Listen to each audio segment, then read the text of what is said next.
کوم مړي سره ډېر زیات جوړېدو؟ جی ما خوش دا زه اکثر ځان نه یادوم د سیلاب چې راغلی دی که نه پنجابیان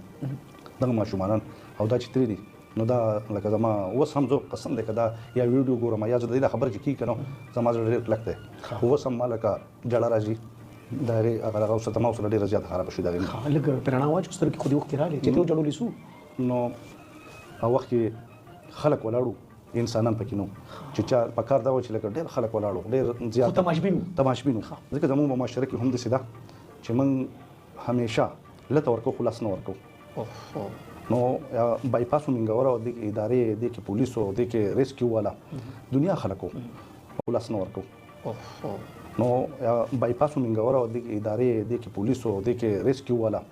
دنیا خلکو او الله پاک کوئی تاسو کوشش کوئ صحیح چې ته کوشش کې نو زه لکه نور په کار کې خو به خیر برکت زار شوم هغه چا کوشش نه دی کړی چې کوشش شوی وی دا خلک ولاړو ویډیوګانې جوړولې او ورالو په اخره کې سلک کسان پکې دغه شو وخت تېر خلک لته ورکوي خو لاس نه ورکوي دا جمله د دې معاشرې په مخ څپېړه په وړه غونډه کې د مخ سره اوسئ ډاکټر ارمزي ډنټل ورېړه کې زما دپاره احترام او مینه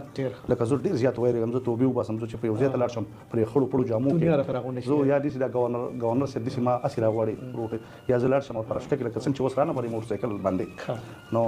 لکه ډېر خلک په غټو غټو بیا هر سړی ما ته ځي دا زما کمال نه انسان د ده دا کار چې دی که نو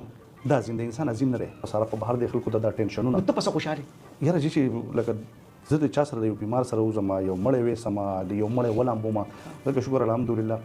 په دې وسایلو کې ما پوره تابوتونه ما راخ کړي دي زما سره کفن ټول د علاقې لپاره پروت دی مفتی جي د خپل قدر زه لکه زه چې څه یم که نه شاته زما یو دیوال دی یو غر دی او د هغې دعاګانو په وجه کې دا تاسو د ادارو خبرې کوئ ادارې دغه شي زه زما خدمات چې دي دا د مذهب نه دا د شخصیت پرستۍ نه دا د سیاست په هر څیز نه شي نه پاک دي زه لکه په دې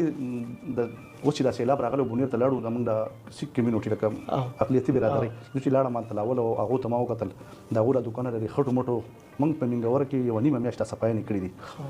او بیا هلته بونیر ته پکې هم لاړو چې لاړو نو هغه ډېر بې دغه ولاړو نو د هغو لاول هغه ګردواره وته ګردواره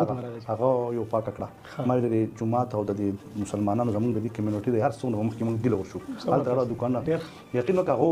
دوا کړې ده ما او په سترګو کې وخېرل ما ته الله دې واچا کړه نو اصل کې الله پاک د مظلوم خلکو دوا نه رد کوي او هغه الله رب العالمین دی که نو مسلمین مسلمین چې دغه چې مسلمان ګور د الله بندګان دی بلکې به هر قسمه دغه دغه مخلوق ته خو موږ به د رحم عامل الله پاک تاسو